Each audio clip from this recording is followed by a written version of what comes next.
smoking section, there he is, and now instead of 10 friends, he only has 2. And I looked at him, I went, so are we on again today for 3:15? Didn't say anything. Folks, someone might be able to decide that they want to fight you. Don't give them the power to decide when, where, and how. In combat, whoever defines the battlefield parameters will win. Don't ever let them define it. If they want to take you to court over one issue, you make the issue bigger. Every time you make it bigger and bigger and bigger, and they are going to end up going, oh man, when does this stop?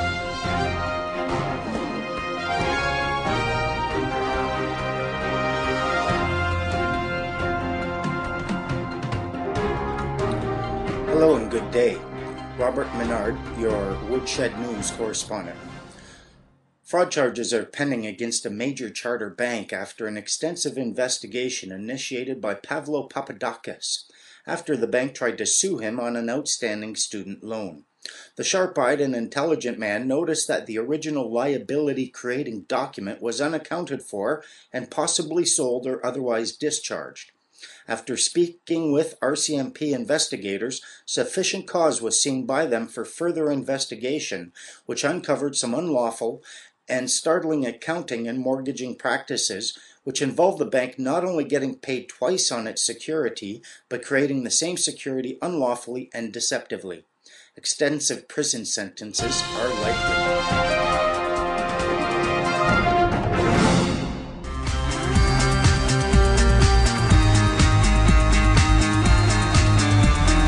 Maybe there's some things happening here that I should become aware of. Don't think for a moment that you're going to find answers from some man or woman when, in fact, all of the answers are in your own heart to begin with. That is where you have to really look. Now, for those of you who here has never seen Bursting Bubbles. No one? You haven't? Haven't seen The Magnificent Deception? No. Okay, quick little recap.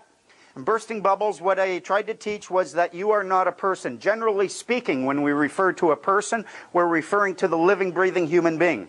However, legally speaking, you are not a person, you have a person. It's like you are not your shirt, you're wearing a shirt. Your person is that legal subject or substance of which the rights and duties are attributes. It exists in association with you, and it is what allows the people in the government to govern you. Because they're never governing you, the human being, they're always governing your person. This person can only exist in association with you if you consent to it, and therefore they can only govern you when you consent. It's a great big fat out that they gave you. The other thing we learned in Bursting Bubbles was that statutes are not laws. A statute is not a law. A law is something that you cannot get away from. A statute is something you can get away from, because a statute, when you look it up, it's the rules of a corporation. In The Magnificent Deception, the fundamental thing that I was trying to teach people is that your social insurance number means you are a government agent. You are employed by the federal government as a government agent. The courts rule that payment into a pension plan is evidence of employee status. Only employees pay into a pension plan. If you want to pay into the Canada pension plan, you need a social insurance number. They used to call it unemployment insurance. Now they call it employment insurance because they ensure you are always employed. If you go to the federal government and you ask them, what is this number? You know what they identify it as? An employee identification number. Where do you get your employee identification number? You go to Canada, Human Resources Canada. Believe it or not, what they have done is they have tricked everyone into becoming an employee of the federal government, and now the rules that are made just for employees of this corporation or of the federal government are applicable to you because of that reason. If you are not an employee of the corporation, how can these rules apply to you?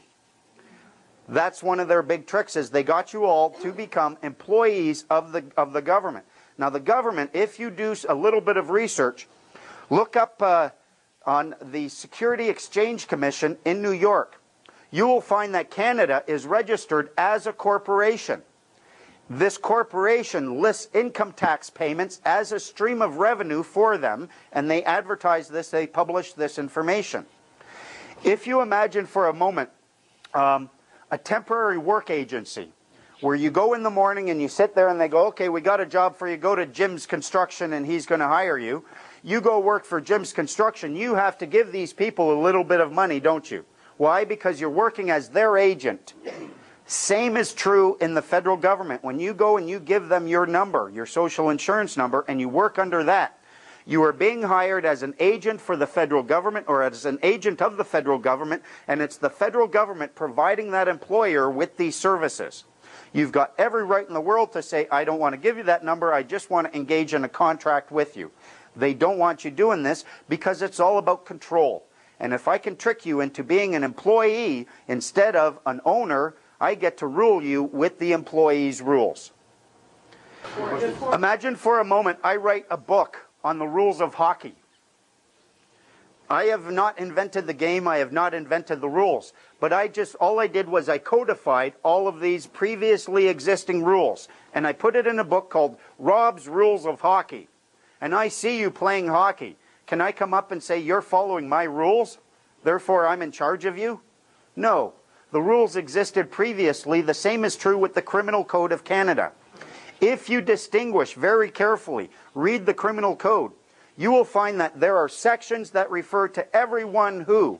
And then there are other sections where it's dealing with, say, firearms or Controlled Drug Substance Act or the Income Tax Act. It says any person who. So they distinguish between anyone or everyone and any person. Those sections that deal with everyone, you will always find there is a component of harm.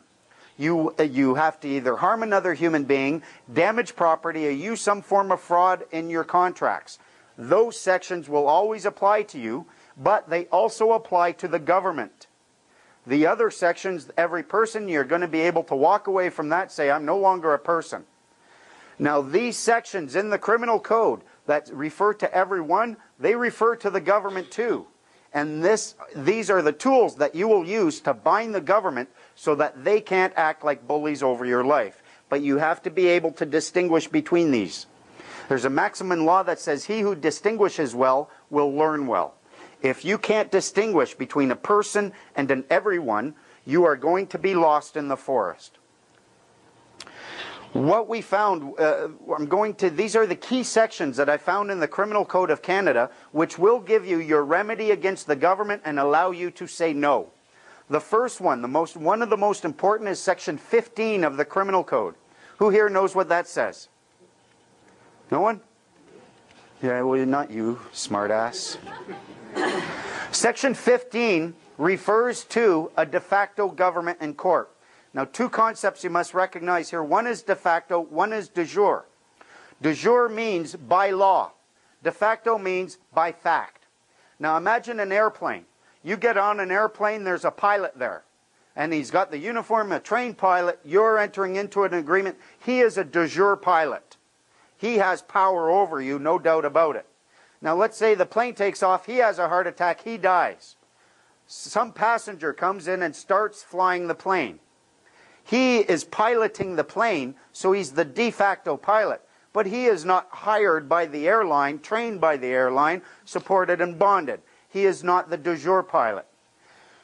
That de facto pilot will have a certain amount of authority over you. You're not going to be able to tear down the plane while it's in flight. But nor can that de facto pilot claim that you have to stay on the plane if you have a parachute and you want to get off. You have an ability to say no to de facto. Section 15 states that nobody can be put in jail for saying yes or obeying a de facto government or court. Now, look at the way to examine this, and if you want to train your brain on how to look at this stuff so you can see what they're not saying, which is really where your remedy lies, I would suggest you get some law school admission tests, practice up on those. They'll increase your ability to analytical reasoning, logical analysis, and word comprehension. Section 15 says because this is here, you can't be thrown in jail for saying yes to the government. Now, if Section 15 wasn't there, people could be thrown in jail for saying yes to de facto courts and governments. Now, if you can be thrown in jail for saying yes, can you be